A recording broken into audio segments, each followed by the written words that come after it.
Tehran में शाह के समर्थन में प्रदर्शन जारी है। दीवार पर शाह अमर रहे के स्लोगन तक लिखे गए हैं। खामनेई के खिलाफ एक तरफ प्रदर्शन हो रहा है, नारेबाजी की जा रही है, तो दूसरी ओर दीवार पर शाह अमर रहे ऐसे स्लोगन लिखे गए। ये देखिए, ये रही वो तस्वीरें, शाह अमर रहे ऐसे स्लोगन दीवार पर लिख दिए गए हैं। तेहरान में शाह के समर्थन में प्रदर्शन तेज। और देखिए इस बीच एक और बड़ी खबर ईरान के कराच से, जहां पर हिंसक प्रदर्शन हो रहा है। और आप देखिए किस कदर हौसले बुलंद है प्रदर्शनकारियों के कि म्युनिसिपल बिल्डिंग में आग लगा दी गई, म्युनिसिपल ऑफिस में लूटपाट की गई, म्युनिसिपल बिल्डिंग जलकर खाक हो गई। ये देखिए आप, ये हालात हैं ईरान की राजधानी तेहरान के। जब यहां पर हालात नहीं काबू में आ रहे तो बाकी प्रांतों का क्या हाल होगा, आप खुद ब खुद समझ सकते हैं। और एक और बड़ी खबर ईरान के तबरीज शहर से, जहां पर हिंसक झड़प हो रही है। हजारों लोग सड़कों पर उतरे हैं। प्रदर्शनकारियों और फोर्स के बीच फायरिंग हो रही है। ये देखिए आप, आमने सामने की भिड़ंत हो रही है प्रदर्शनकारी विद्रोहियों के बीच में और जो फोर्सेस है। लेकिन जो फोर्स है, ईरानी सेना है, वो अभी तक सिर्फ और सिर्फ कमजोर ही साबित हो रही है।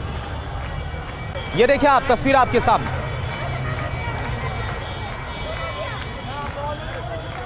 तो तस्वीरें आप देख पा रहे हैं, लगातार नारेबाजी, फायरिंग की आवाज आप सुनिए। अभी तक 210 से ज्यादा मौतें हो गई है। दावा है कि 217 मौतें अकेले तेहरान के अंदर हुई है, लेकिन इसके बावजूद प्रदर्शनकारी पीछे हटने का नाम नहीं ले रहे।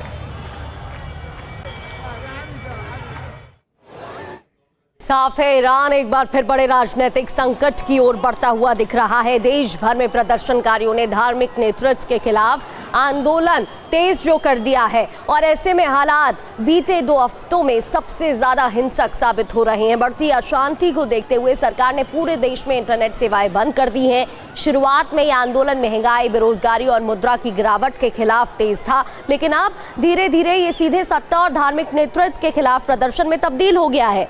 अब यह आंदोलन सिर्फ तेहरान तक सीमित नहीं है। मशहद, कोम, इस्फहान, मशीरेह, कज़विन और बुशहर, जिसकी तस्वीरें अभी हमने आपको दिखाई, वर्ष शहर में भी हिंसक प्रदर्शन हो रहे हैं। और देखिए हमारे साथ जो खास मेहमान जुड़े हुए उनका हम रुख करते हैं। यूएस राठौर सर, मैं एक बात आपसे समझना चाहूंगा, मुझे एक बात बताइए, बीते 46-47 साल में जो ईरान में अमेरिका नहीं कर पाया, भले खामनेई के लिए बहुत बड़ी चुनौती है, यह खामनेई के लिए बहुत बुरा दौर है जिससे होकर गुजर रहे, क्या होगा कोई नहीं जानता, तख्ता पलट तय माना जा रहा, लेकिन क्या ये डोनाल्ड ट्रंप के लिए एक बहुत बड़ी कामयाबी, एक विक्ट्री के तौर पर आप देखेंगे जो कुछ इस वक्त हो रहा है ईरान के अंदर? जी हाँ करुणा, आप अगर देखें तो ये डोनाल्ड ट्रंप के लिए बहुत बड़ा अचीवमेंट होगा कि 47 साल से अमेरिका का नाम लेना ईरान में पाप समझा जाता था। ईरानी लोगों में अमेरिका के प्रति बहुत घृणा थी और आज उनके नाम पर तेहरान में स्ट्रीट का नाम रखा जा रहा है, तो एक बहुत बड़ी चीज है। और मैं समझता हूं कि ईरान के अंदर बहुत जल्दी ये सत्ता गिरने वाली है और ये मेरे ख्याल से खामेनेई और IRGC के हाथ से ही अब ये चीज निकल गई है।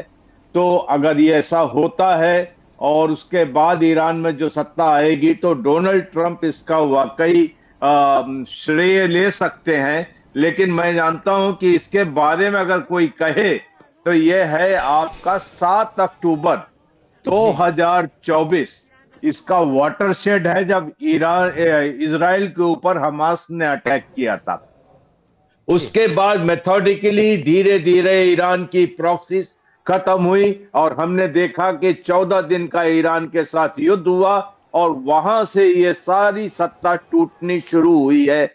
आज ये सिचुएशन है कि मस्जिदें जलाई जा रही हैं जहां से फतवे जारी किए जाते थे और आज ईरान अपने वजन से टूट रहा है और इसके पीछे जो कारण है वो इनकी थियोक्रेसी, जो खामेनेई की जो शासन व्यवस्था थी वो टूटती हुई, चरमराती हुई हमें दिखाई दे रही है और उसका असर भी देखने को मिल रहा है। बिल्कुल ठीक आपने कहा, लौटूंगी आपसे, एक और रिएक्शन लेंगे, लेकिन इस बीच एक और बड़ी खबर, राजधानी तेहरान में फिर हिंसा भड़क रही है। तेहरान के मशीरेह इलाके में आगजनी हुई है, लोगों ने म्यूनिसिपल बिल्डिंग में आग लगा दी, आगजनी की गई है। तस्वीरें देखिए, आग की उठती लपटें आपको नजर आ रही हैं। ये म्यूनिसिपल बिल्डिंग में आग लगाने की तस्वीरें हैं। प्रदर्शनकारी हिंसक रूप अख्तियार करते नजर आ रहे हैं। म्यूनिसिपल बिल्डिंग में आग लगा दी गई, तोड़फोड़ की जा रही है, खामनेई के खिलाफ नारेबाजी हो रही है और तेहरान की तस्वीरें आपको दिखा रहे हैं जहां म्यूनिसिपल बिल्डिंग में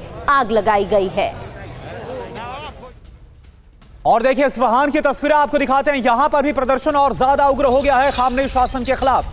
खामनेई शासन के विरोध में नारेबाजी और हूटिंग। ये देखिए आप, खामनेई हत्यारा है कि नारे लग रहे हैं। अब लोगों ने शाह अमर रहे के नारे लगाए हैं। तो कुल मिलाकर जो माहौल है वो रजा पहलवी, जो शाही परिवार जो पहले यहां पर कभी काबिज हुआ करता था, उसके पक्ष में बनते हुए नजर आ रहे हैं। अमेरिका भी उसी का साथ देता हुआ नजर आ रहा है। लेकिन खामनेई इन हालातों के बीच कब तक टिक पाते हैं? हालांकि इन सब के बीच कल तो यह भी दावा किया गया था कि हो सकता है कि खामनेई रूस भी निकल चुके हो। और इन सब के बीच ये भी खबर आ रही है कि मसूद पेजेश्कियान जो कि ईरान के राष्ट्रपति, उन्होंने अपना इस्तीफा तक दे दिया। हालांकि अनकन्फर्म है, यह ऑफिशियली अभी कंफर्म नहीं हुआ और हम इसकी पुष्टि नहीं करते। लेकिन ये तमाम जो खबरें हैं वो इस वक्त काफी ज्यादा दावों के तौर पर निकलकर सामने आ रही है। और वहीं अब बात तबरीज की करते हैं। यहां पुलिस से प्रदर्शनकारी भिड़ गए हैं। प्रदर्शनकारियों का पुलिस पर हमला भी देखने को मिला है। तबरीज की तस्वीर आपको दिखाते हैं। पुलिस से प्रदर्शनकारी भिड़ गए, प्रदर्शनकारियों का पुलिस पर हमला।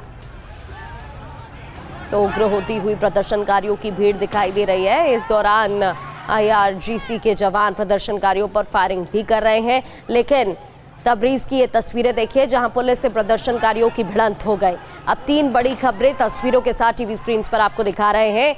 ये देखिए तेहरान की तस्वीरें, म्यूनिसिपल बिल्डिंग में आग लगा दी गई, खामनेई हत्यारा है ऐसे नारे लगाए जा रहे हैं। प्रदर्शनकारियों का पुलिस पर हमला देखने को मिल रहा है और पुलिस से प्रदर्शनकारी भिड़ गए। और देखिए एक और बड़ी खबर, उत्तर पूर्व ईरान के सब्जेवर में प्रोटेस्ट हुआ है। लोगों ने रात भर विरोध प्रदर्शन किया। फोर्स की तैनाती के बावजूद यह प्रदर्शन, ये देखिए आप, तस्वीरें आपको हम दिखा रहे हैं। फोर्सेस तैनात है, ईरान के सब्जेवर की तस्वीर है। लेकिन फिर भी ऐसा लग रहा है कि जो फोर्सेस हैं अब उनके अंदर भी एक खौफ और एक जो भय है। वो भारी संख्या में, हजारों की संख्या में जो प्रदर्शनकारी उतर आए हैं सड़कों पर, उनके सामने फोर्सेस कमजोर नजर आ रही है। और ईरान से इस वक्त की एक और बहुत बड़ी खबर है। राष्ट्रपति मसूद पेजेश्कियान के इस्तीफे की जानकारी है। पेजेश्कियान के खामनेई को इस्तीफा सौंपने की खबर। TV9 भारतवर्ष इस्तीफे की पुष्टि नहीं करता है, कंफर्मेशन नहीं है, लेकिन ये बेहद ही बड़ी जानकारी है। मनीष पेजेश्कियान, प्रेसिडेंट ने खामनेई को इस्तीफा सौंपा है। हालांकि पुष्टि इस बात की नहीं की जा रही है, लेकिन अगर ये खबर सच है तो मुश्किल और बढ़ने वाली है। देखिए, इस वक्त चूंकि प्रदर्शन बहुत जोर शोर से चल रहा है और ईरान पर अभी भारी अंतर्राष्ट्रीय दबाव है, खास करके अमेरिका, ब्रिटेन, जर्मनी, कनाडा, सभी देश लगातार ईरान की सरकार को कह रहे हैं कि आप किसी भी कीमत पर सख्ती नहीं बरत सकते हैं। तो वैसी स्थिति में एक वे आउट निकालने की तैयारी हो रही है कि किस तरीके से प्रदर्शनकारियों को भी दिखाया जाए कि उनकी मांगें मानी गई, उनकी बातें सुनी गई और सरकार जवाबदेह है। इस तरह का मैसेज न केवल पूरी दुनिया को दिया जाए बल्कि प्रदर्शनकारियों को भी दिया जाए। लेकिन हाँ, अभी तक इस तरह की कोई आधिकारिक जानकारी नहीं मिली है। इस तरह की बातें हो रही है, लेकिन हम सब देख रहे हैं कि पिछले कुछ दिनों में वेस्टर्न सोर्सेस की हवाले से बहुत सी ऐसी इंफॉर्मेशन दी जा रही होती है जो कई बार सच नहीं है। हालांकि देखें तो कल जिस तरीके से ईरान के सुप्रीम लीडर ने ये बात कही है कि हम किसी भी कीमत पर झुकेंगे नहीं, तो ऐसे में लगता है कि ईरान के राष्ट्रपति शायद ही इस्तीफा दें। वो इस्तीफा नहीं देंगे ऐसा लग रहा है। लेकिन हाँ, एक बात जरूर है कि वो चूंकि एक मॉडरेट छवि वाले हैं और उन्होंने पहले भी कहा था कि हम प्रदर्शन, बिल्कुल हमने देखा था मनीष की जब प्रदर्शन हो रहा था तब उन्होंने बाकायदा आलोचना भी की थी जो मौजूदा शासन की पॉलिसी है और क्यों आखिरकार ईरान लगातार गर्त में जा रहा है, इसको लेकर उनकी तरफ से सवाल भी उठाया गया था।